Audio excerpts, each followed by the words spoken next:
Zee 24 तास एक पाऊल पुढे। जयपूर आणि चंदीगडमध्ये वकिलांवर पोलिसांनी केलेल्या अमानुष लाठीमाराच्या निषेधार्थ आज राज्यात वकिलांनी काम बंद आंदोलन पुकारले।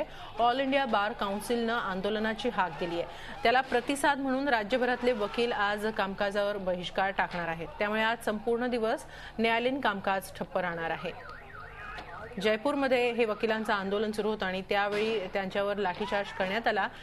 मात्र आता या लाठीचार्जच्या विरोधात राज्यात वकिलांनी काम बंद आंदोलन पुकारलेलं आहे। त्यामुळे आज दिवसभर न्यायालयीन कामकाज ठप्प राहणार आहे।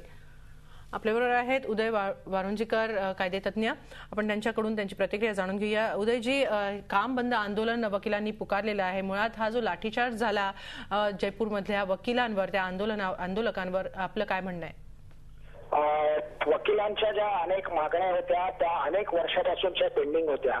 ज्युनियर वकील जे आहेत त्यांना स्टायपेंड द्या किंवा ज्या काही अन्य वेलफेअरच्या योजना राबवा, याच्याकरता हे जयपूरमधले वकील एकत्र झाले होते। त्यांनी मोर्चा काढलेला होता। त्या मोर्चावरती हा अमानुष लाठीहल्ला झाला। वकिलांनी कोर्ट कॅम्पसमध्ये आश्रय घेतल्यानंतर कोर्ट कॅम्पसमध्ये येऊन त्यांना मारलेलं आहे।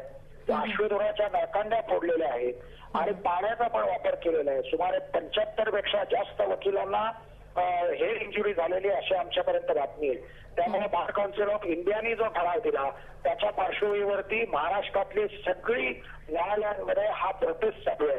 आज वकील लोक कोर्टात येतात परंतु कोर्टामध्ये हजर होत नाहीयेत, कुठलंही प्रकरण चालवत नाहीयेत। बहुतेक ठिकाणावरांच्या आतापर्यंत आलेल्या ज्या बातम्या आहेत त्याप्रमाणे खूप चांगला प्रतिसाद आहे। कारण महाराष्ट्राभरामध्ये असणारी 1,30,000 वकील या प्रकारच्या अशा कृत्याचा निषेध करतात। हे या निमित्तानं दाखवून द्यायचं होतं की ही अत्यंत महत्वाची बातमी आपण G24 तासला कव्हर केली, त्याबद्दल आपल्या सगळ्यांचं मला अभिनंदन करावं असं वाटतं। नक्की, धन्यवाद उदयजी, G24 तासशी बोलल्याबद्दल, आपली भूमिका मांडल्याबद्दल। आज वकिलांचं काम बंद आंदोलन आहे राज्यात। जयपूरमध्ये वकिलांवर जो लाठीचार्ज झाला त्याच्या निषेधार्थ हे काम बंद आंदोलन पुकारण्यात आलेलं आहे। झी 24 तास एक पाऊल पुढे।